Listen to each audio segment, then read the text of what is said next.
I have spent my life designing things that last. Every bridge, every building, every piece of infrastructure I've ever worked on. It's all been built to endure. I understand strength. I know how to create something that withstands the weight of time, pressure, and inevitable decay. And yet, as I lie here, staring at the ceiling of the home I thought would shelter me for the rest of my life, I feel something crumbling. I don't know when it started.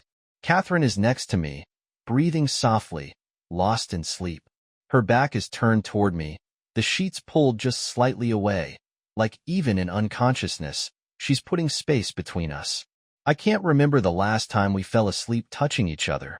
That thought hits me like a punch to the stomach. We used to be inseparable. I used to feel her warmth at night, used to wake up with her fingers lazily tracing circles on my skin before the alarm clock forced us apart. I used to come home and find her waiting for me, her eyes lighting up at the sight of me like I was something worth waiting for. Now, when I walk through the door, I get a distracted smile, her phone in one hand, glass of wine in the other. Now, I sit across from her at dinner, and it feels like I'm eating with a stranger. And worst of all, I don't know when it happened. When did the space between us stop feeling temporary? When did I start feeling like a guest in my own marriage? I close my eyes, trying to push the thoughts away. I tell myself I'm imagining things, that all long marriages go through quiet spells, that it's just stress, that I'm being paranoid. But deep down, I know better. A structure doesn't collapse overnight. The decay starts small. A loose bolt here, a hairline fracture there. The damage spreads, little by little, until the whole thing gives way. And in the last few months, I've seen too many cracks to ignore. The late nights, the excuses, the way she started locking her phone, something she never did before. The way she started turning her body just slightly away from mine, as if even our shadows shouldn't touch. I felt it, but I've been too afraid to admit what it meant. Because if I admitted it, then I would have to admit that the life I built, the marriage, the family, the home, might not have been as solid as I thought. And that terrifies me more than anything. I let out a slow breath, pressing my fingers against my temples. The room is too quiet, the air thick with something I don't want to name. I need sleep, but my mind won't stop circling back to her. To us. To the way things used to be, and the way they feel now. The space between us stretches, silent, cold. And for the first time in 21 years, I wonder if it's too wide to cross. The morning sun filters through the blinds, but the weight in my chest hasn't lifted. I move through my routine in a fog, brushing my teeth, getting dressed, drinking my coffee, going through the motions of a life that no longer feels like mine. Catherine is already gone, like she always is these days. Another meeting, another project, another reason she doesn't have time for breakfast with me anymore. I tell myself it's fine, that this is normal, that nothing is wrong. I get in my car and head to the office, forcing myself to focus on work. I am a man who builds things, a man who solves problems. If there's a fracture, I fix it. So why do I feel like something is slipping through my fingers, and no matter how hard I try, I can't hold it together? The day drags on, my mind restless. And then, that evening, it happens. The moment that rips everything apart. I'm walking past Andrew's room when I hear his voice. Low, casual, completely oblivious to the fact that I am standing just feet away. Nah, my dad's still completely in the dark. Mom and Richard already have it all figured out. Once my tuition is handled, they're gone. I freeze. My breath catches in my throat. For a second, I think I must have misheard. I step closer, pressing my palm against the door frame. My body's suddenly too heavy to hold up. Yeah, they've been working on this for a while. She said they'll be in Miami before summer's over. Dad won't even know what hit him. I don't move. I don't breathe. I feel like I have just stepped off a ledge, waiting for the impact that will shatter me on the way down. Andrew laughs. And the sound, his laugh, destroys me. My own son. I feel something inside me tear apart, something that cannot be put back together. For a long moment, I don't know what to do. I don't recognize the man standing in this hallway, listening to his son talk about him like he is nothing, like he is a joke, like he is an obstacle in the way of something better. Catherine, Richard, Miami. It all clicks into place, the puzzle I hadn't wanted to solve, the truth I had been too blind to see. She is leaving me. She has been planning it for months. And Andrew, my own son, is in on it. I force myself to move, to keep walking, even though I feel like I am walking through a world that isn't real anymore. I shut the door to my office, sit down at my desk, and stare at the darkness outside. And for the first time in my life, I don't know what to do. My hands feel numb, my body empty, my mind shattered. I have spent my life designing bridges that could hold impossible weight, buildings that could withstand any storm. But I don't know how to rebuild myself from this. I close my eyes, pressing my fingers against my temples, trying to breathe through the ache in my chest. Catherine has been lying to me. Andrew has been lying to me. I want to scream, to break something, to make this hurt loud enough that they feel it too. But I don't. Because as much as I feel like I'm drowning, I understand something now. They think I am blind. They think I am a fool. And if I let them keep believing that, I can do something far more satisfying than falling apart. I can watch. I can listen. And when the time comes, I can make sure their perfect little plan collapses beneath them. I let out a slow breath, gripping the arms of my chair, feeling the weight of my decision settle deep into my bones. If Catherine has been building a future without me, then I will make sure she never sees it come to life. Because this time, I am not the one in the dark. I sit in my office, staring at nothing. The room is dimly lit, a soft glow from my desk lamp casting long shadows across the walls. The rest of the house is quiet, too quiet. The silence feels like a living thing, pressing against my chest, suffocating me. My hands rest on my desk, but they are not still. My fingers drum against the wood, rhythmic, controlled, like an engineer testing for cracks in a surface that should be unbreakable. But I already know the truth. I am the surface that is breaking. I exhale, slow and deep, but it does nothing to settle the storm inside me. Catherine, Andrew, Richard, Miami. The words swirl in my mind, looping, tightening, strangling me with every repetition. How long has this been happening?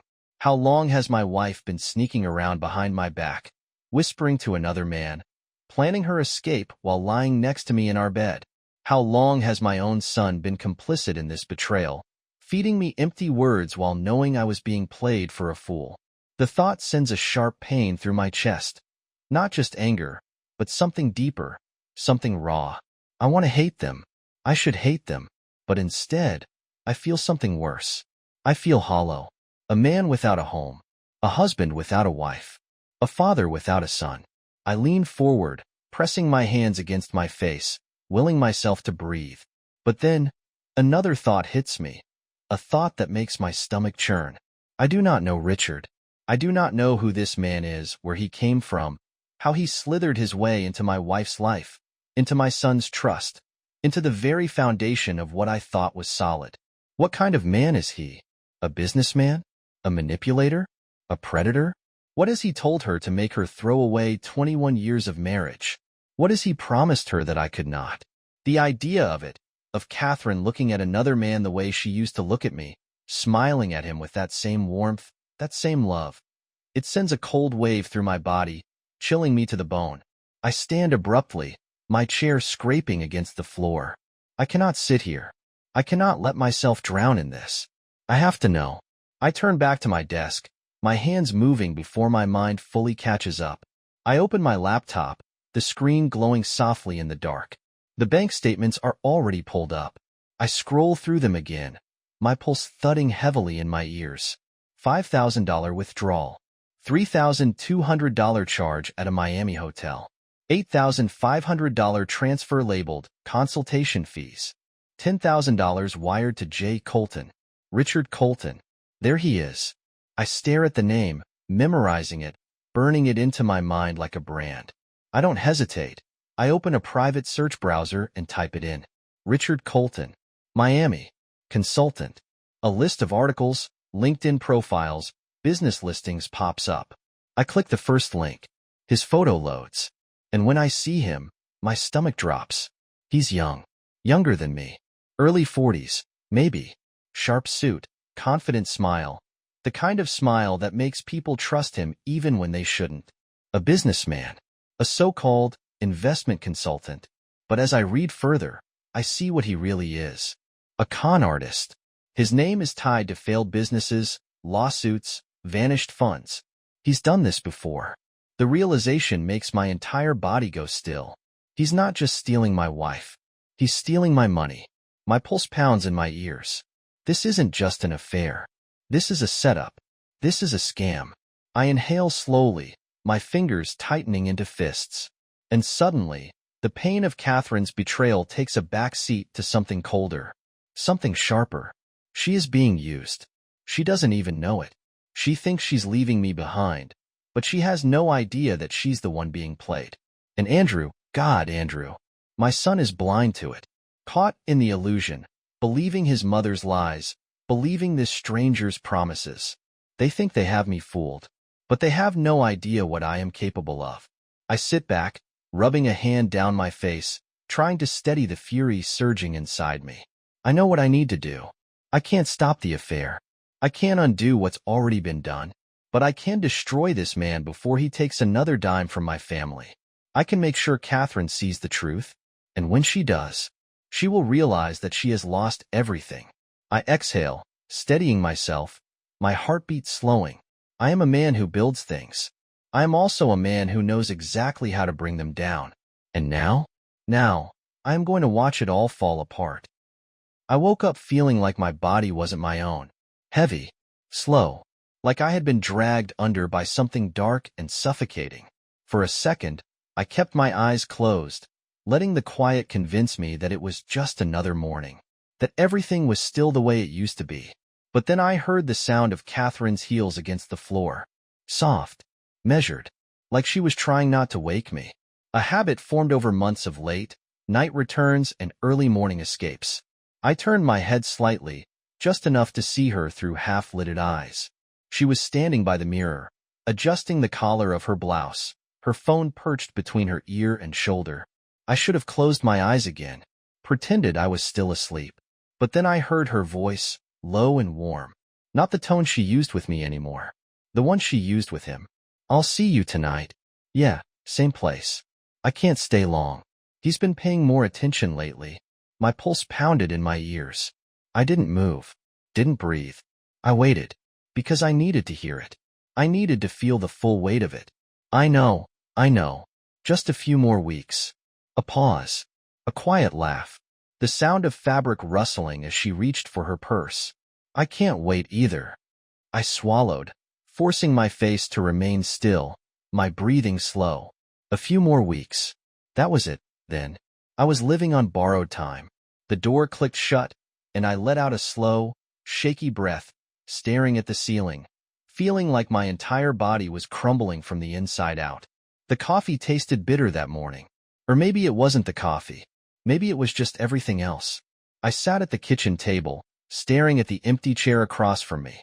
She used to sit there. Every morning. We used to talk about things that mattered. What Andrew was up to. Plans for the weekend. Work stress. Dumb little things that didn't feel dumb at all when I had them. Now, I sat alone. The house was quiet, but it wasn't peaceful. It was the kind of quiet that felt wrong. Like something had died and no one had said the words yet. I used to think we were just in a rough patch. That if I was patient, if I just gave her space, we'd find our way back. But this wasn't a rough patch. This was the end. I set my mug down, staring at my hands. I didn't recognize them anymore. My hands built things. They created, shaped, designed. But now they just shook. From exhaustion, from anger, from the sheer weight of knowing that the woman I built a life with had already left me in her heart, even if her body was still here. I pressed my palms against the table, feeling the cool surface beneath my skin, grounding myself. I had a choice. I could let this break me, or I could face it head on. And I wasn't the kind of man who let things break without understanding exactly why. That night, she didn't come home. She sent a text. Working late. Don't wait up. I stared at the words for a long time, the screen glowing in the darkness of my office. Once, that sentence wouldn't have meant anything. But now, I knew exactly where she was, who she was with. I set my phone down, exhaling through my nose. And then I made a decision. I was going to see it for myself, not because I didn't believe it, but because I needed to feel the reality of it, to take whatever hope I still had and kill it for good. I parked across the street from the office building. Her car was already there. I didn't move, didn't turn off the engine. I just sat there, gripping the steering wheel, staring at the lights glowing from the second-floor window. For years, she was mine. For 21 years, I was the man she came home to. Now, I was just a problem she was waiting to solve. The door opened, and there she was. Catherine stepped out first. Her hair was smooth, her blouse perfectly pressed, her smile effortless. And then he followed her. Richard, the man I had never met but already hated more than I thought was possible. He touched her arm. She leaned into it. She laughed. Not the polite, distant laugh I had heard from her for months. A real one. The kind that belonged to someone who was happy. And she was happy. Just not with me. I clenched my jaw, pressing my forehead against the steering wheel for a second. It hurt. God, it hurt. Not just the betrayal, but the fact that I had been holding on to a ghost. I had spent so much time trying to fix this, trying to be patient, trying to believe in her. But she had already gone. And seeing it made it real. The final nail in the coffin. I forced myself to watch, to take in every detail. Because this was the moment I stopped being her husband. And the moment she stopped being my wife. She just didn't know it yet. Richard walked her to her car. Said something. She smiled up at him, then got in. His car passed mine a minute later. And for the first time, I didn't feel rage. I didn't feel like breaking something. I just felt cold. Like a man standing in the middle of a collapsed building, surrounded by rubble, realizing that there was nothing left to save. I sat there long after they were gone, staring at the empty parking lot. The weight in my chest didn't lift, but it shifted. Something settled into place. Not acceptance. Not forgiveness. Just clarity. She thought she was choosing freedom, but she had no idea she was running straight into a trap. Because Richard wasn't some Prince Charming. He was a con artist, and she was about to lose everything. I sat back, exhaling through my nose. For the first time in months, I knew exactly what I needed to do. I pulled out my phone, opened my laptop, and started gathering everything I had. Because this wasn't just about watching her leave anymore. This was about making sure she understood what she had thrown away. I wasn't going to stop her. I was going to let her destroy herself. And when she finally saw it, when she finally understood what she had lost, I wouldn't be there to catch her. I barely recognized myself anymore. Not in the mirror. Not in the way I move through the house. Not in the way I breathe. Everything feels slower, heavier, like I'm wading through something invisible but suffocating. I used to wake up with purpose, with plans, with a reason to look forward to the day. Now, I wake up to the weight of knowing that my wife, the woman I built a life with, is in love with another man. That my son, the boy I raised, the child I taught to ride a bike, who sat on my shoulders at fireworks shows, knows and doesn't care.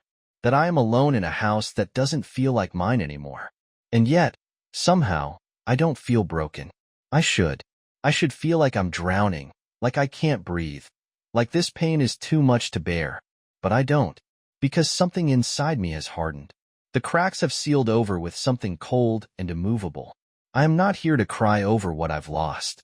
I am here to watch them lose everything. Catherine doesn't know I'm watching. She thinks she's in control, that I'm still blind, still the same predictable, naive husband who trusts her without question. But I see it all. I see the way she avoids my eyes when she walks past me in the mornings. I see the tension in her shoulders when her phone vibrates and she doesn't want me to notice. I hear the hesitation in her voice when she tells me she's working late again. She's lying. And she knows that I know. Maybe not fully, not yet. But she feels it. That something between us has changed. She just doesn't know how much.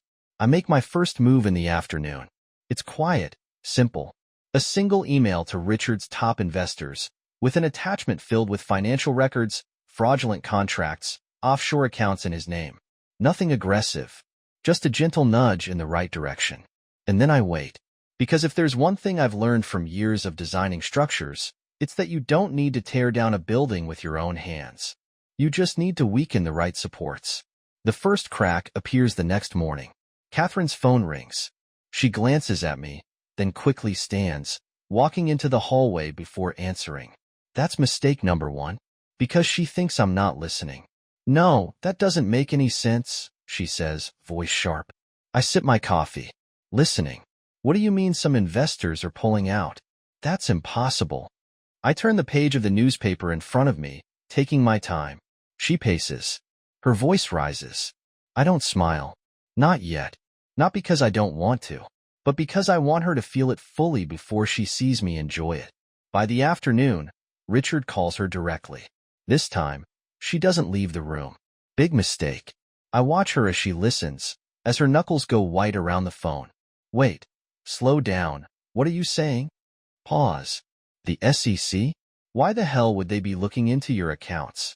Another pause. Her face drains of color. For the first time in months, I feel something almost like peace. Because she has no idea what's happening. She thought she was walking away into a new life. Instead, she's walking straight into a disaster. And I'm going to enjoy every second of it. The unraveling happens quickly after that. Like a domino effect, one piece knocks into another. I don't have to do much. The truth is doing the work for me. Catherine gets quieter over the next few days. More distracted. Her phone calls get longer, the strain in her voice more obvious. And every time she sets her phone down, she glances at me like she's wondering if I know.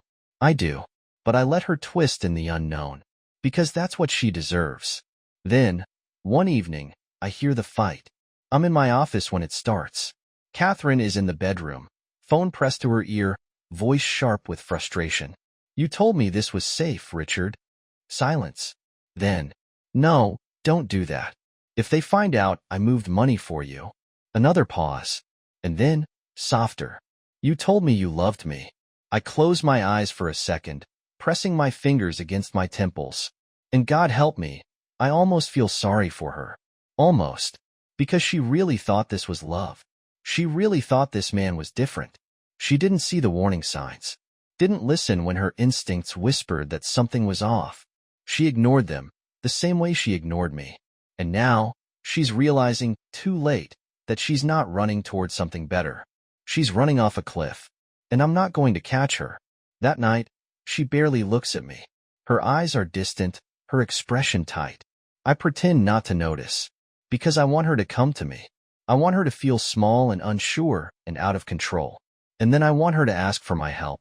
Because the moment she does, I'll look her in the eyes and tell her, no, I won't save her. I won't fix this. I won't be her backup plan. She walked away from me the second she let another man put his hands on her. She just didn't realize she was walking into hell. A few days later, it happens. Catherine is sitting across from me at the dining table, hands wrapped around a coffee mug she isn't drinking from. She looks tired, worn down, like she hasn't been sleeping. Good. I sit there, waiting. And finally, she speaks. Did you hear about Richard? Her voice is careful. Too careful. I glance up from my paper, raising an eyebrow. What about him? She hesitates. Then, softly, he's in trouble. I set my coffee down, tilting my head. Trouble? I repeat, like I don't already know. Like I didn't put him there. She swallows hard. Her hands tighten around the mug. He might be investigated, she says. Some bad business deals. He. Her throat moves as she swallows. And then, finally, the words that nearly make me laugh out loud. I think he lied to me. I exhale slowly, staring at her, feeling nothing but satisfaction. She's unraveling. And I did this. She chose him over me. And now, she's watching him fall apart. She's realizing that she destroyed our marriage for a man who never really wanted her. Only what she could give him. And now, she's got nothing left. She's about to lose everything. And me? I'm going to watch. Because this is what she deserves. And for the first time in a long time, I finally feel free. Catherine is unraveling.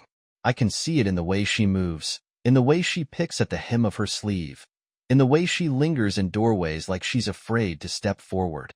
She thought she was walking into a new life, something exciting, something hers.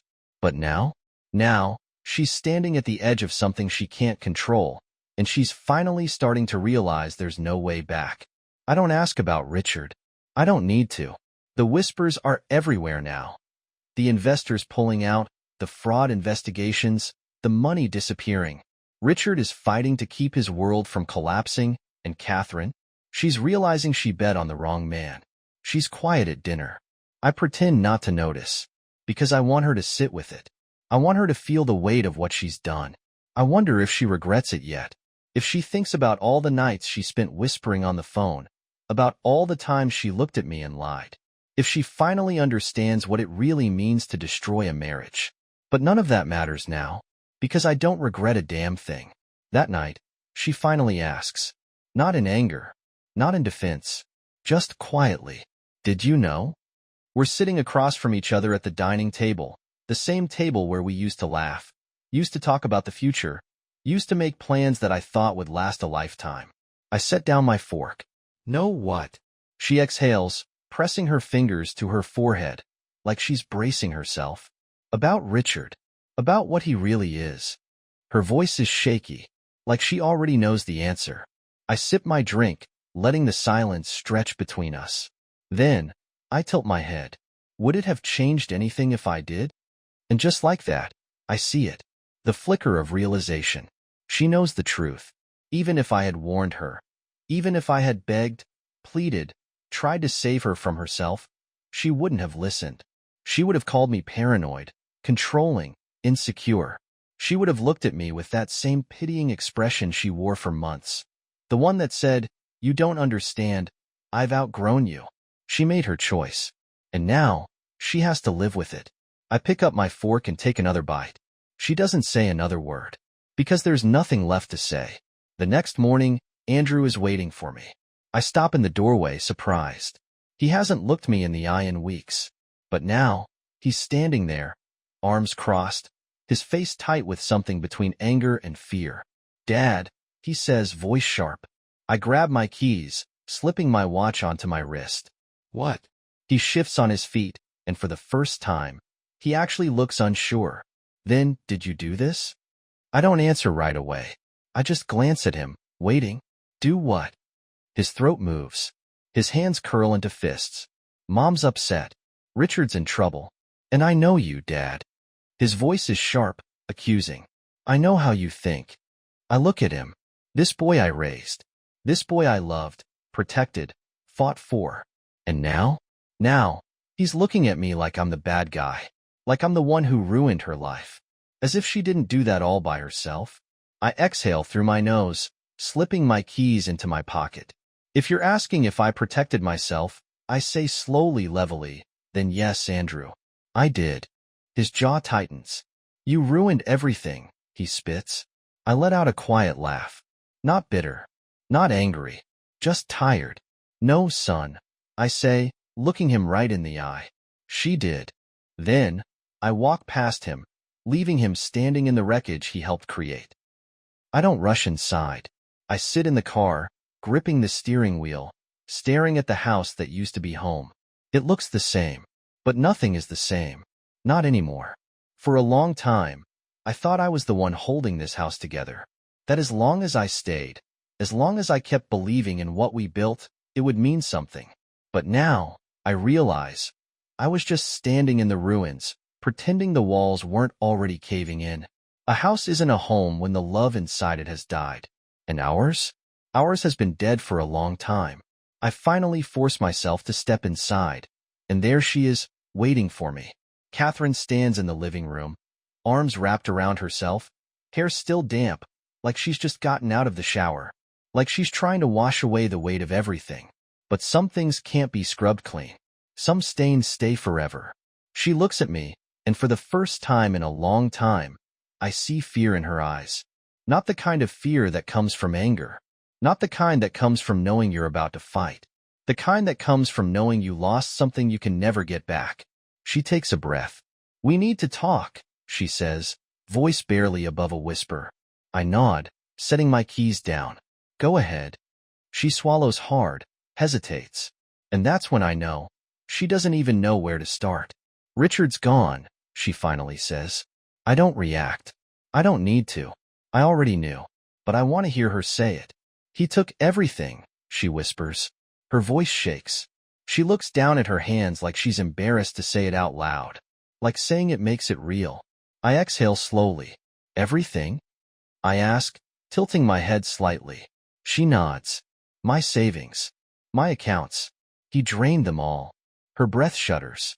The money, it's gone. She looks at me then, and I see it. The regret. The realization. The weight of every bad decision hitting her at once. She thought she was walking towards something better. She thought she was building a new life.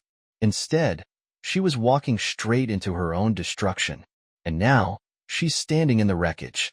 But this time, I'm not standing here with her.